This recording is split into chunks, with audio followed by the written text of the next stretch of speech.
Assalamualaikum warahmatullahi wabarakatuh. Perkenalkan, nama saya Delviana Manopo dengan nomor stambuk A50 121076 dari kelas B.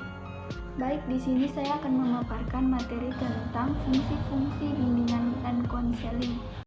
Jadi, berdasarkan sumber yang saya dapatkan, terdapat 10 fungsi bimbingan konseling, di antaranya yang pertama, pemahaman, yang kedua, preventif atau pencegahan, yang ketiga, pengembangan, yang keempat, penyembuhan, kelima, penyaluran, keenam, adaptasi, ketujuh, penyesuaian, kedelapan, perbaikan, kesembilan, fasilitas, dan kesepuluh, pemeliharaan. Baik, langsung saja kita ke materi fungsi bimbingan dan konseling.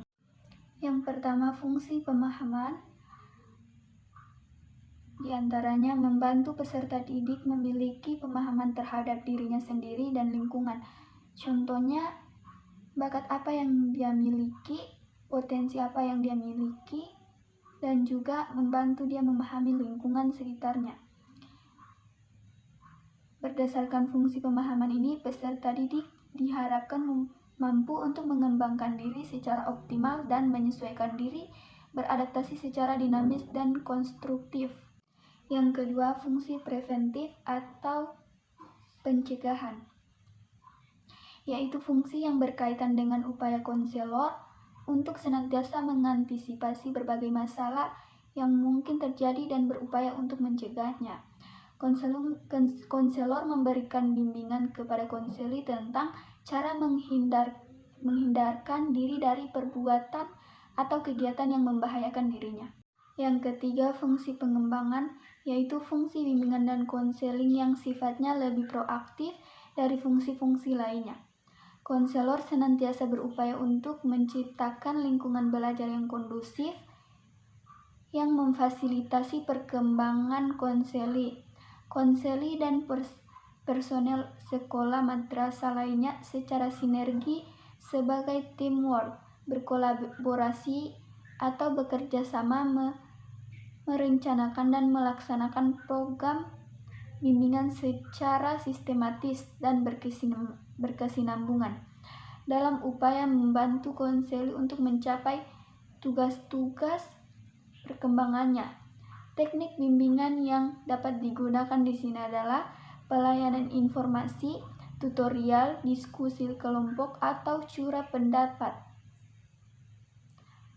brainstorming, homeroom, dan karya wisata. Yang keempat, fungsi penyembuhan, yaitu fungsi bimbingan dan konseling yang bersifat kuratif. Fungsi ini berkaitan erat dengan upaya pemberian bantuan kepada konseli yang telah mengalami masalah, baik menyangkut aspek pribadi, sosial, belajar, maupun karir. Teknik yang dapat digunakan adalah konseling dan remedial teaching. Yang kelima, fungsi penyaluran, yaitu fungsi bimbingan dan konseling dengan membantu konseli memilih kegiatan ekstrakurikuler, jurusan atau program studi, dan memantapkan penguasaan karir atau jabatan yang sesuai dengan minat, bakat, keahlian, dan ciri-ciri kepribadian lainnya. Dalam melaksanakan fungsi ini, konseling perlu bekerja sama dengan pendidik lainnya di dalam maupun di luar lembaga pendidikan.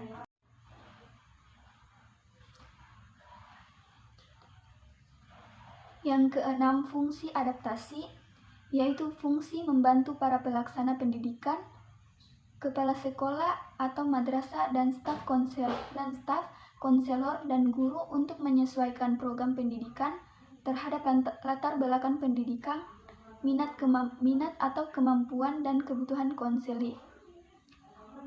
Dengan menggunakan informasi yang memadai mengenai konseli, pembimbing atau konselor dapat membantu para guru dalam memperkenalkan konseli secara tepat, baik dalam memilih dan menyusun materi sekolah atau madrasah, memilih metode dan proses pembelajaran, maupun menyusun bahan pelajaran sesuai dengan kemampuan dan kecepatan konseli. Yang ketujuh, fungsi penyesuaian, yaitu fungsi bimbingan dan konseli dalam membantu konseli agar dapat menyesuaikan diri dengan lingkungannya secara dinamis dan konstruktif. Yang ke-8, fungsi perbaikan, yaitu fungsi bimbingan dan konseling untuk membantu konseli sehingga dapat memperbaiki kekeliruan dalam berpikir, berperasaan dan bertindak atau berkehendak.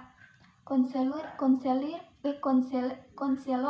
melakukan intervensi atau memberikan perlakuan terhadap konseli supaya memiliki pola pikir yang sehat, rasional dan memiliki perasaan yang tepat sehingga dapat mengantarkan mereka kepada tindakan atau kehendak yang produktif dan normatif. Yang ke-9, fungsi fasilitas, yaitu memberikan kemudahan kepada konseli dalam mencapai pertumbuhan dan perkembangan yang secara optimal, serasi, selaras, dan seimbang seluruh aspek dalam diri konseli. Dan yang ke-10 ialah fungsi pemeliharaan, yaitu fungsi bimbingan dan konseling untuk membantu konseli supaya dapat menjaga diri dan mempertahankan situasi kondusif yang telah tercipta dalam dirinya. Fungsi ini memfasilitasi konseli agar terhindar dari kondisi-kondisi yang akan menyebabkan penurunan produktivitas diri. Pelaksanaan fungsi ini diwujudkan melalui program-program yang menarik, rekreatif, dan fakultatif atau pilihan sesuai dengan minat konseli. Baik, cukup sekian dari saya untuk memaparkan fungsi-fungsi bimbingan dan konseling. Mohon maaf jika penjelasannya masih kurang jelas. Wassalamualaikum warahmatullahi wabarakatuh.